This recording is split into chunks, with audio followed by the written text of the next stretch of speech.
Good afternoon, everyone.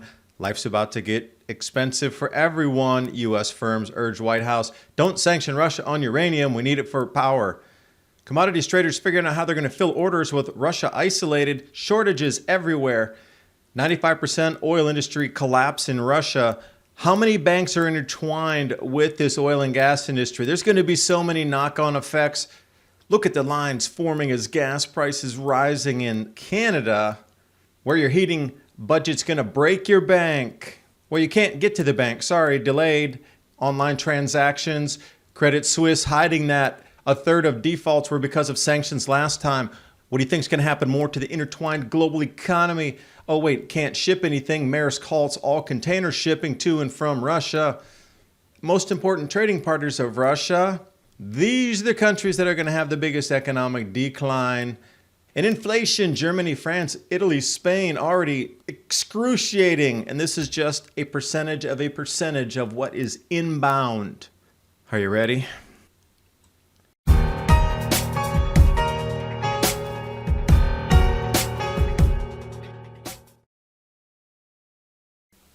If you think today's technology is bad for privacy, virtual reality is perfect for tracking everything a user does, sees, and feels in the virtual world. Tech giants will continue to steal as much private information as they can from you. That's why I won't get online without a Virtual Shield VPN, which routes my data through encrypted virtual tunnels, limiting the ability to be tracked across the internet.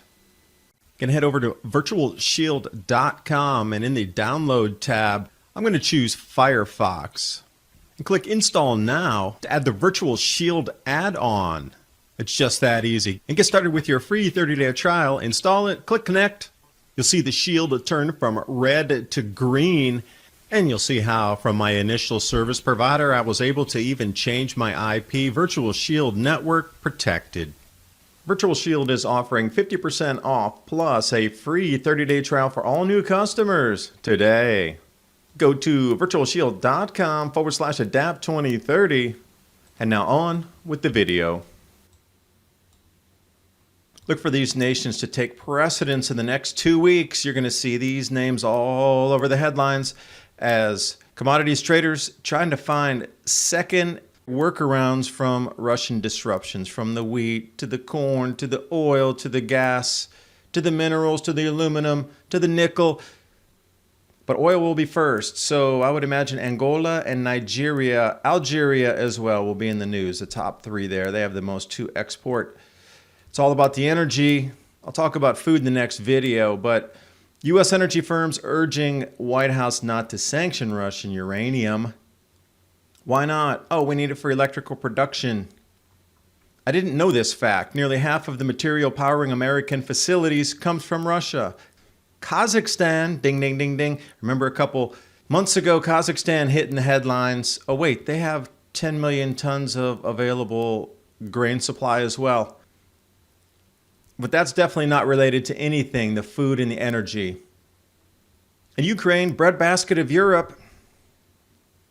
But moving forward, it's going to be about the energy, the food, and the commodities. For example, aluminum prices hitting record high, $3,532 a ton. Uranium prices are up 5%. Oil jumped 6%. Wheat limit stop 7.5% up. And then you see these little distractive headlines here. Clothing giant H&M suspends sales in Russia. Oh, Apple did it too. Apple's going to pause all sales in Russia. Apple Pay, Google Pay, cutting everybody off. You can see the dangers of a digital world. Does everybody understand the intertwining of our world at the moment financially? Because look at this. Maersk suspends all container shipping to Russia. I guess that's going to explain another breakdown in fertilizer deliveries to the farmers across the world. So the yield declines that were forecast anywhere around 12% global decline in production for food this year because of the fertilizer and the herbicide and the pesticide shortages out there can run to infinitum now that supply chains are being shut further. There has to be an excuse to cover an excuse. And I love this one here. Remember the Credit Suisse bank leak? They had 30,000 accounts that were hit with a leak, exposed And the problem was Credit Suisse was showing that a third of defaults on yachts, aircraft, super high-end products at billionaires and multi-millionaires, and I'm talking 100 million, 200, 300 million millionaires. Once the Russian sanctions hit back then, it caused a third of all defaults on high-end, like you say, yachts, products, airplanes, etc. That's for oligarchs. Imagine if it's a third of default across all things financial related to Russian and intertwining of banks with derivatives and money market, cross swaps, forex, property, real estate. Now you can't tell me the world hasn't heavily invested in Russia and it's all being cut off. So who's going to take the losses? What institutions are going to pass those along? Which institutions are going to fold? And are we going to have a global Lehman Brothers moment here? Because I'm looking at futures and commodities prices. I mean, look at these staggering rises in oil. 6%, natural gas, 3.5%. And there's our favorite wheat at the bottom. You know, this is just a week-old event here, and wheat's already up 7.62%. Stopped on limit trading. Next video, I'm going into the food. Russia supplies 30% of the export market for the world for corn and wheat, along with Ukraine. So if we look at Russia's most important export partners, now China's going to benefit from this greatly. Every other country you see on there, except maybe Turkey and Kazakhstan, are going to be crushed of anything that's intertwined banking, finance, commodities, shipping, and especially the fertilizer, the ag, the grains, and the energy across the planet and wipe everybody's savings out because banks are going to default and they're going to bail in your money. So please be careful. That is on the books. The law is your money's not your money. The bank can bail it in at any time they want to. So the oil trade right here, importers rejecting Russian ships. You're not even allowed to dock. That's the whole thing. The global cabal, or whatever you like to call them, elitist club, has gotten together with all the nations and said, no Russian ships in any port around the world at all. Nothing can load, nothing can unload. That includes oil, that includes grain shipments. So buyers will be searching worldwide for the same products, but we're kind of tight right now anyway. After this 2 years of COVID and all the stoppage of business supply chains, the world's tight. They're just not going to make up for loss of Russia. It's just fiction if you absolutely think so. You're just buying something out of the mainstream media at that point. There's not enough to go around after the losses from Russia. So the next thing is inflation, hyperinflation, shortages, rationing, 2022. The knock-on effects of the sanctions, 8-year highs in oil. I don't know how many of you can afford $5 or $6 a gallon petrol. So I was delving into the numbers, and over on Zero Hedge, an article said 7.5% of all world exports of oil that are traded on the market, 7.5% comes from Russia. So that was just cut off. So 7.5% of all the oil exports that could be floated in the world have just been cut off. So that's a 7.5% deficit instantly. But then how many barrels of oil per day are exported around? 5.2 million. The only other larger exporter is Saudi Arabia. Let that sink in for a second.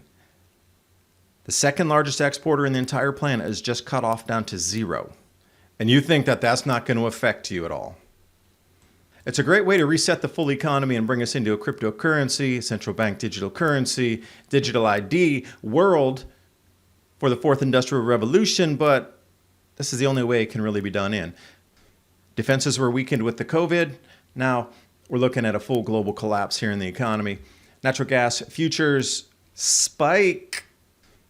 That's going to dent into operational cost, which will pass along to you, the consumer. Wait for more inflation. Brent, remember the global financial crisis? We're nearing those levels of 2008 and 9. $147 a barrel for West Texas is going to be your earmark. Now, with all this suspension of oil trading and oil exports from Russia, the 4 largest Russian oil and gas majors trading in London have been suspended. Now, this is a full collapse of anything related in entangled, entwined loans. Bonds, derivatives, all associated with this are going to unwind. Now, that's what happened with Lehman Brothers and Fannie Mae, Freddie Mac, if anybody's forgotten that whole chain of events in 2008 and 9 that led us to this financial super crisis. We're back here again. This one's going to be 10x, maybe even 50x what 2008 and 9 was all about. Because after that debacle, they became even more intertwined with derivatives and more intertwined with the banking, finance sectors, investment sectors. Everything was wide open in the world market to draw as much money in on every possible facet of money movement around the planet. And you're telling me just cut off a huge section of that? All the way down is going to have to take losses. The entire market's going to come unwound. They can't print enough money to fix this.